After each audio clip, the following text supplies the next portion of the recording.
अखन अहाँ सब सुनि रहल छी अमचन म्यूजिक के शानदार प्रस्तुति।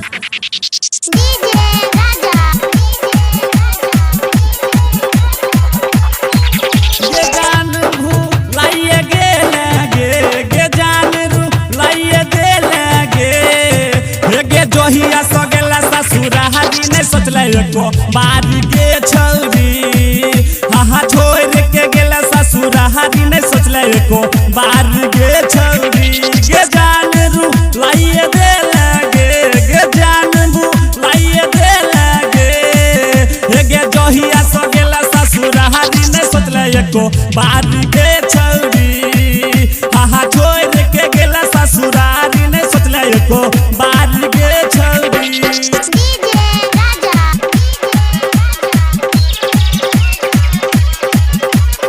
खुशी रिकॉर्डिंग स्टूडियो बलुआहा।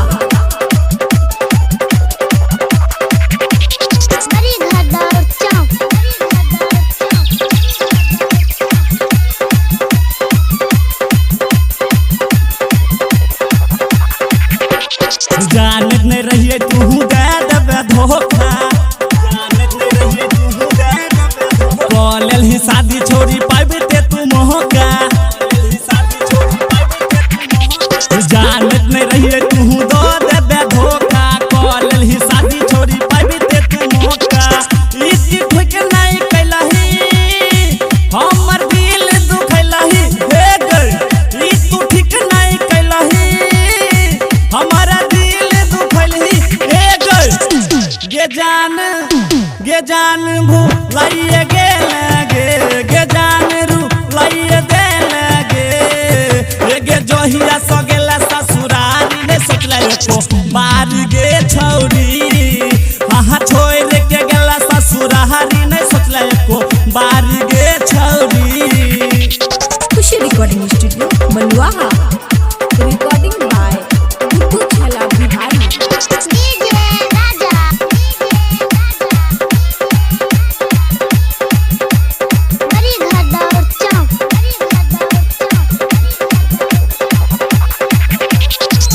चल सपना पर फेर दिलही पानी चुन चुन के छोड़ भेलही अरविंद के रानी सोचल सपना पर फेर दिलही पानी चुन चुन के छोड़ भेलही अरविंद के रानी प्यार में दिलही धोखा पाबे से तू मौका हे गई प्यार में दिलही धोखा पाबे से छौरी गे जान भूलाइए गे लगे गे जान रू लाइए गे लगे गे जहिया सो गेला ससुरारी ने सोचले को बारी गे छौरी